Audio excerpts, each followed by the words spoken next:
झारखंड के पूर्व मुख्यमंत्री चंपई सोरेन कुछ देर बाद बीजेपी में शामिल होने जा रहे हैं। झारखंड मुक्ति मोर्चा की प्राथमिकता सदस्यता और मंत्रिमंडल से वो इस्तीफा दे चुके हैं। चंपई सोरेन जिस जाति और रीजन से आते हैं, वहां 2019 के चुनाव में बीजेपी अपनी पैठ नहीं बना पाई थी। ऐसे में चंपई सोरेन के बीजेपी में आने से करीब 14 सीटों पर बीजेपी की मजबूत पकड़ हो सकती है।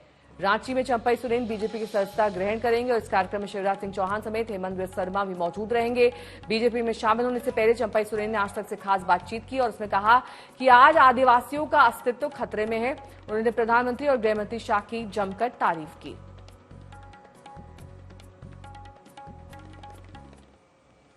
चंपई सोरेन यानी कोल्हान टाइगर नए अध्याय की शुरुआत कर रहे हैं। बीजेपी का दामन उन्होंने थामा है। ये कहा है कि कहां पीड़ा रखा जाए, इसके लिए कोई प्लेटफॉर्म जो है, उचित प्लेटफॉर्म जेएमएम में अब नहीं बचा था। और प्रधानमंत्री मोदी, अमित शाह ऐसे शख्स हैं जो आदिवासी के अस्तित्व को बचा सकते हैं और ट्राइबल्स के एग्जिस्टेंस एंटिटी के लिए यही बेस्ट पार्टी है जो स्ट्रगल कर सकता है। खुद भी स्ट्रगल उन्होंने किया है आदिवासी के हक हुकूक के लिए। इस वक्त हमारे साथ हैं, इनसे सीधे बातचीत करते हैं। चंपई जी, पहला सवाल तो यही कि आज से आपका नया अध्याय शुरू हो रहा है, कई कारण उसके लिए आपने बताया भी हैं। हमने पहले बड़ा स्पष्ट तरीका से पोस्ट करके बता दिया था कि हमारा दर्द पार्टी के अंदर में बहुत ज्यादा अपमान हो गया। और जिस पार्टी ने हम भी गुरु जी के साथ उस पार्टी गठन में अहम भूमिका हम भी निभाया है। जब मेरा साथ जिस तरह से घटनाक्रम होते गया था, हम बोला किस जगह में रखेंगे पार्टी के अंदर में, जो 5 साल से पार्टी में महाधिवेशन बाद में एक बार भी बैठक नहीं हुआ है। हाँ, 5 साल तक कोई पार्टी का बैठक कुछ नहीं है। कौन है, क्या भूमिका में है, क्या दायित्व है, किसी को पता नहीं है। ऐसे जगह में हमसे सबसे सीनियर है, हमसे सीनियर गुरुजी है। आज गुरुजी का आदर्श को आगे तक हम मानेंगे। उसके साथ संगठन संघर्ष में बहुत कुछ सीखने को भी मिला है हमको। इसलिए हम उस पार्टी को थोड़ा भी हम आंच नहीं देंगे। हम एकला निकला हम। पहले तो सोचा था हम सन्यासी ले लेंगे, लेकिन जनता और कार्यकर्ता उनका जो सोच हमारा प्रति, तब हमको इस चेंज करना पड़ा। हम बोले चलिए हम फिर से सक्रिय राजनीतिक करेंगे।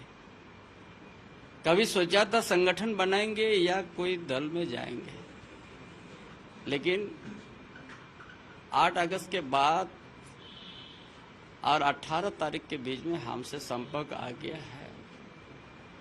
पहले किसी से हमारा बात नहीं हुई। उसका बाद हमने सोचा जो झारखंड का जो परिस्थिति है, इस परिस्थिति में भारतीय जनता पार्टी छोड़ के दूसरा ऐसा कोई पार्टी नहीं है जो हम इस बात को रख सकते हैं, जो यहाँ का आदिवासी का अस्तित्व संकट में पहुंच गया है।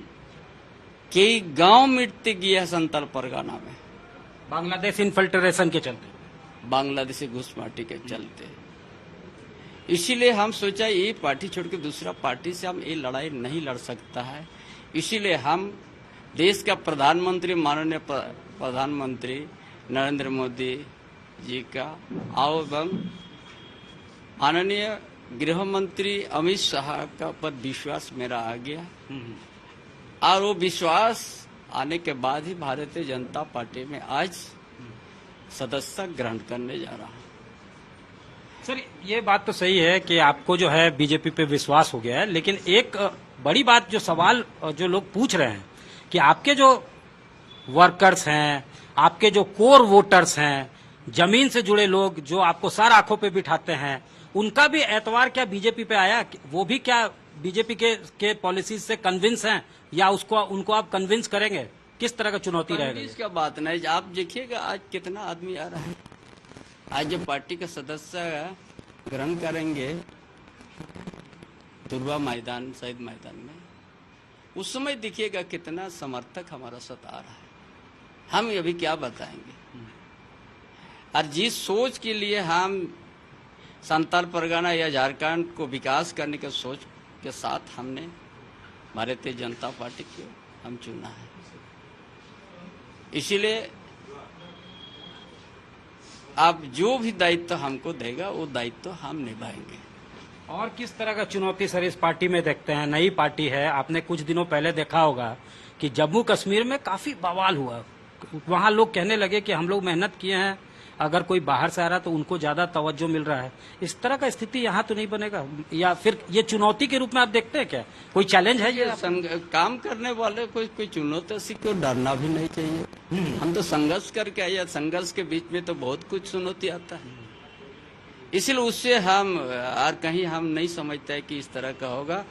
लेकिन जिस पार्टी में हम जा रहे हैं उस पार्टी का सारा नीति नियम मान के जो हमको काम देंगे वो काम हम पार्टी के हित में, झारखंड के जनता का हित में, झारखंड का विकास और आदिवासी अस्तित्व को बचाने के लिए हम हर समय काम करते रहेंगे। सर, ये एक आखिरी सवाल ये है कि ये भी लोगों के मन में सवाल उठ रहा है कि एक बड़ा धुरी, जेएमएम का एक बड़ा चेहरा अगर इधर शिफ्ट कर रहा है तो किसको नफा नुकसान होगा? जेएमएम को नुकसान होगा, बीजेपी को फायदा होगा? इस तरह के सवाल भी लोग उनके जेहन में है।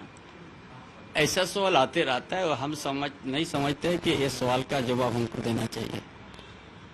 ये सब आते रहेगा।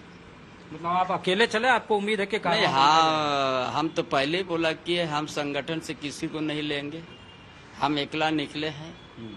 लेकिन जनता का समर्थन के साथ हम भारतीय जनता पार्टी के सदस्यता ग्रहण करेंगे।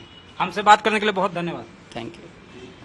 चंपई सोरेन जी, साफ तौर से इनका कहना है कि अकेले निकले हैं, लेकिन इनको उम्मीद ही नहीं, विश्वास है कि ये कारवां अकेले निकले हैं, कारवां में लोग जुड़ते जाएंगे और कारवां आगे बढ़ता जाएगा। कैमरामैन राकेश तिवारी के साथ सत्यजीत कुमार, रांची आज तक।